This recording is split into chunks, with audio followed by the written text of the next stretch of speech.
siapapun presidennya, sebaik apapun presidennya, sebaik apapun program dari presiden itu, kalau pelaksana program itu mental, karakter, etika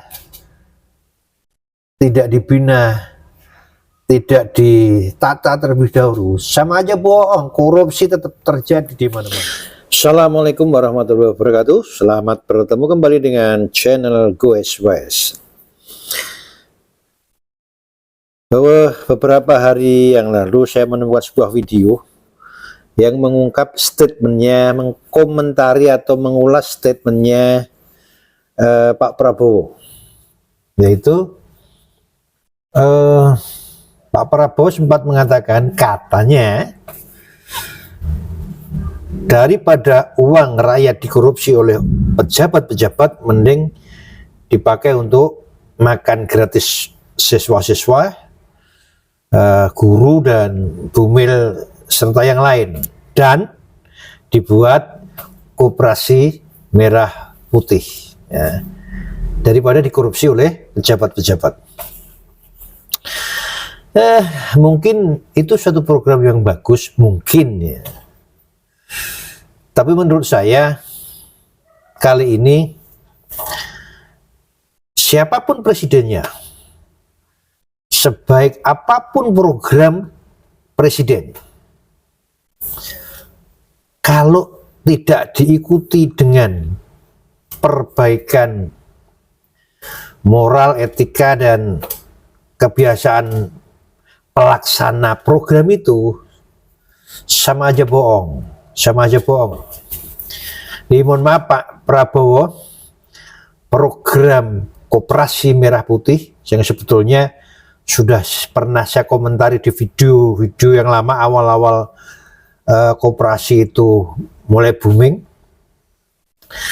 dan makan gratis itu mungkin satu program yang bagus. Bahkan Pak Prabowo pernah mengatakan makan gratis ini adalah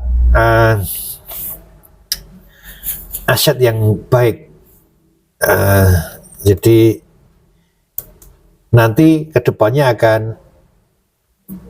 mendapatkan keuntungan yang banyak, katanya. Tapi sayang, program itu tidak diikuti dengan pengawasan yang ketat, tidak diikuti dengan pembinaan pelaksana program. Kita lihat contoh koperasi merah putih yang saat ini baru tahap pembuatan gedung. Pembuatan gedung ini sudah kacau balau. Yang namanya proyek pemerintah mestinya ada RAB, ada gambarnya, kemudian juga ada SOP-nya lah. Tapi di mana-mana tidak ada RAB-nya, tidak ada gambarnya, planningnya.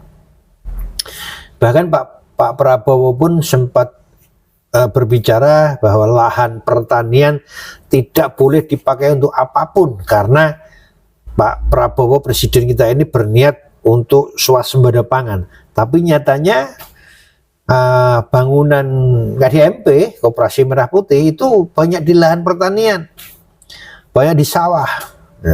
Nah, ini menandakan bahwa apa yang dicanangkan Pak Prabowo tidak bisa diimplementasikan oleh bawahannya, oleh orang-orang pelaksana program itu. Itu satu. Kemudian yang kedua, dalam proses pembentukan pengurus koperasi banyak kacaunya, banyak kacaunya. Kalau mau jujur, ya katakanlah dibentuk tim lah. Kalau mau bentuk tim pengurus KDMP di desa-desa itu, yang tim survei yang sesungguhnya, pasti akan menemukan hasil pengurus koperasi itu orang-orang yang tidak punya kemampuan. Ya, prosentasenya banyak yang sakarpe dewe lah, yang penting jadi pengurusnya. Dan banyak campur tangan dari kepala desa. Kemudian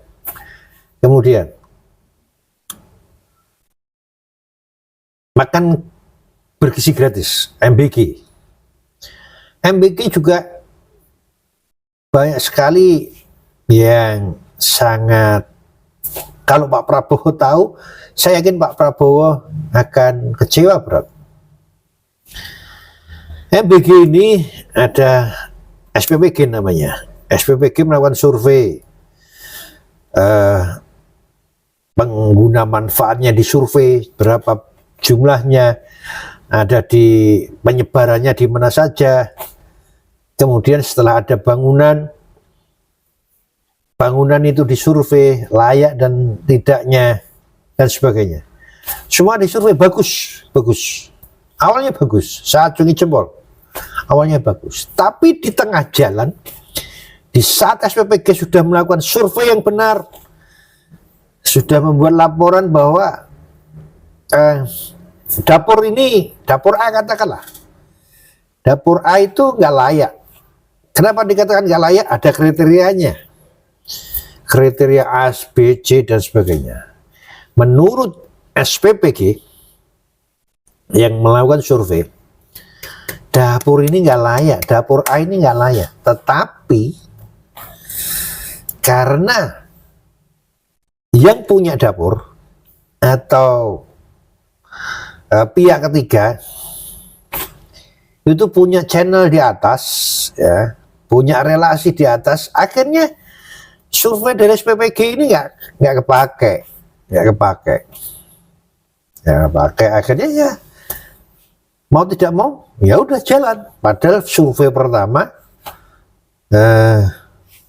nggak layak. Jadi ada kesenjangan antara SPPG dengan birokrasi penentu kebijakan. SPPG ini 3 bulan digembleng di Kawah Condro di Muko, ya, di tempat-tempat tentara itu diajar oleh tentara, fisik, mental maupun kepribadiannya betul-betul digembleng, sehingga dia punya idealis yang tinggi. Tapi dia lupa, karena sudah masuk di birokrasi ini nanti pasti akan idealisme nggak akan kepake, ya, sehingga birokrasi ini mengalahkan SPPG yang idealismenya tinggi tadi. Dia nggak bisa apa-apa, apalagi banyak yang SK-nya belum turun, jadi dia takut kalau dia berani SK-nya nggak bakalan keluar, repot. Itu MBG yang pertama. Kemudian yang kedua, selain SPPG ini SK P3K-nya belum turun, bahkan gaji pun sering telat. Boleh ditanya pada SPPG, kepala-kepala dapur itu, gajinya sering telat. Kemudian yang ketiga, di dalam satu kecamatan itu dapurnya banyak, 3-5 dapur, bahkan ada yang lebih. Kalau di kota mungkin ada sampai 7 dapur. Di dalam satu kecamatan itu ada ketua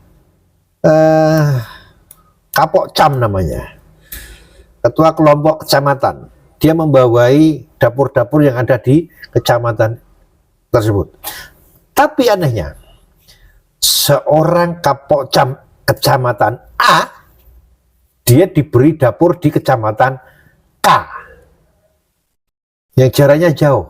Ini nggak logis. Kalau dia menjadi saya, misalnya saya itu mempunyai menjadi Kapokcam A, ya mestinya saya punya dapur di kecamatan A. Nah, karena saya Kapokcam kecamatan A, tapi saya ditempatkan di dapur saya di kecamatan M, katakanlah, sehingga jaraknya jauh, sehingga kinerjanya akan kacau. Padahal yang namanya kepala dapur itu terforsir, pikiran fisiknya terforsir, jarang tidur. Itu. Kemudian yang selanjutnya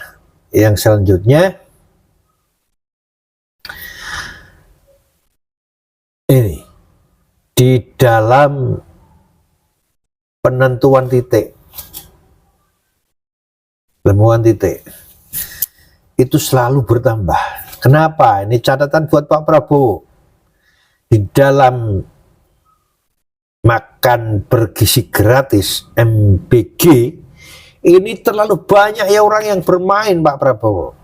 Setelah tahu awalnya banyak orang tidak melihat itu menjadi suatu program yang bagus, tidak dilirik sama sekali. Tapi setelah tahu ini peluang, semuanya bermain.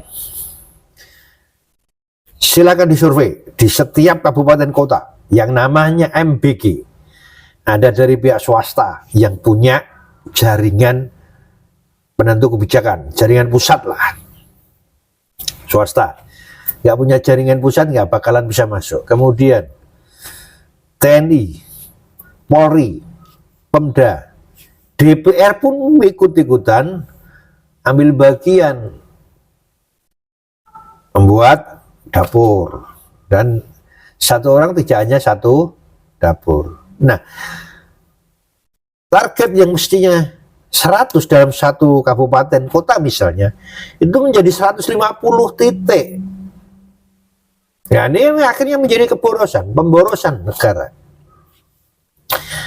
Jadi memang menurut saya sekali lagi, siapapun presidennya, sebaik apapun presidennya, sebaik apapun program dari presiden itu, kalau pelaksana program itu mental, karakter, etika tidak dibina, tidak ditata terlebih dahulu, sama aja bohong. Korupsi tetap terjadi di mana-mana. Niat Pak Prabowo ini memangkas korupsi, tapi yang terjadi hanya memindahkan koruptor, memindahkan korupsi. Yang pertama awalnya korupsi terjadi di kalangan para pejabat, sekarang di tempat lain. Itu aja. Semoga Pak Prabowo lebih tegas lagi untuk betul-betul membinasakan koruptor. Wassalam.